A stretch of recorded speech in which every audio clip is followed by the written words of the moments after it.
Yo Drew, why are you not asking Victoria out? It's been months.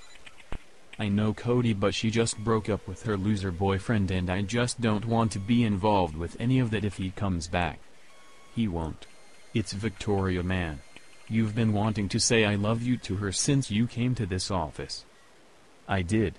But one day, Cody, I'm just not ready to say I love you to her. You are scared, man. Drew, just ask her or I will. You know I will. Cody, don't. You better not. I will maybe at tomorrow's meeting. No.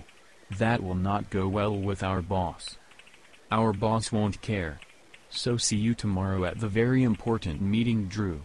Haha. You better not, Cody. This is something I should have handled long time ago.